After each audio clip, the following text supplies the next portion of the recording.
So, hello guys, ito ulit ako yung pangatlong vlog. So, topic natin is essential properties of water. Ano nga bang essential properties of water? Ito ay isa sa pinakamahalagang molecules na nagpapanatili na buhay sa ating earth. At dahil sa mga unique na properties nito, tulad ng polarity, hydrogen, bonding, cohesion, adhesion, high heat capacity, at pagiging excellent solvent, na iso-support nito ang ecosystems at nare-regulate ang climate at nagpapagana ang iba't ibang biological processes. Sa presentasyon ko na ito, alamin natin kung paano nakakatulong ang katangiang ito at kung bakit napakahalaga ng tubig sa ating pang-araw-araw na buhay at kalikasan. So first is polarity and hydrogen bonding, the molecular foundation. Una is polar structure. Ano nga ba ang polar structure? Ito yung mas mataas ang electronegativity ng oxygen kaysa hydrogen. Kaya mas hinihila nito ang electrons, at dahil dito nagkakaroon ng partial negative charge ang oxygen at partial positive charge ang hydrogen naman.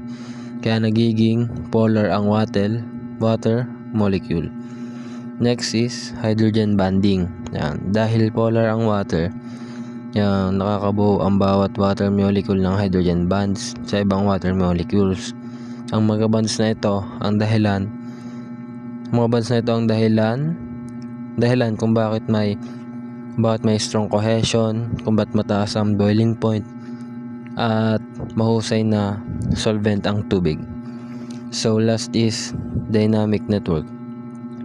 Ito ay ang hydrogen bonds ay patuloy na nabubuo at napuputol, kaya nananatiling flexible ang water habang stable pa rin ang structure nito. Mahalaga ito para sa biological reactions at sa pagtransport ng nutrients at ibang substances sa loob ng mga living organisms. So next is cohesion, adhesion, and surface tension. So what is cohesion? Ano nga ba ang cohesion? Ang cohesion ay ang pagdikit ng two water molecules sa isa't isa dahil sa hydrogen bonding. Dahil dito nabubuo ang water droplets at tuloy-tuloy ang pagkakit ng tubig sa mga halaman.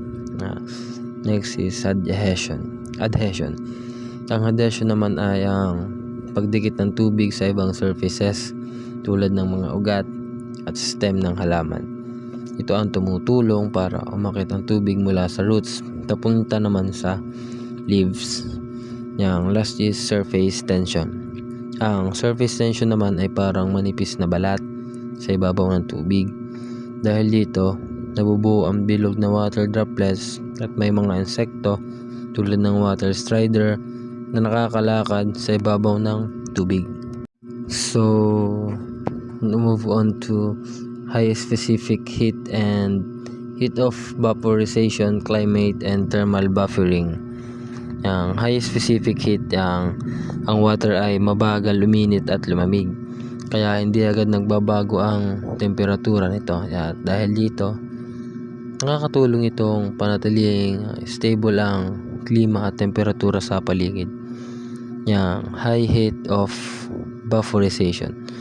Kailangan ng maraming heat energy bago magsingaw ang tubig.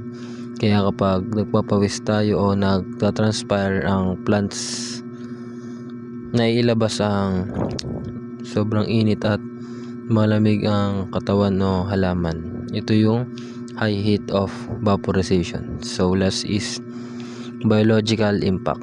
Dahil sa mga properties na ito, napapanatili ng mga living organisms ang tamang body temperature, at mahalaga rin ito sa survival ng mga halaman at hayop, lalo na sa tao at sa mainit na panahon.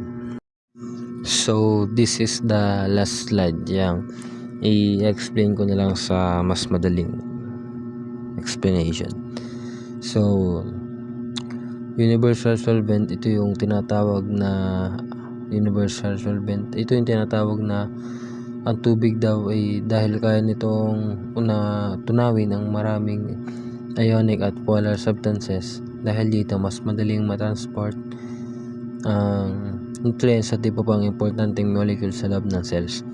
So next is supports chemical reactions. Dito naman ay tumutulong din ng water sa iba't ibang biochemical reactions sa katawan.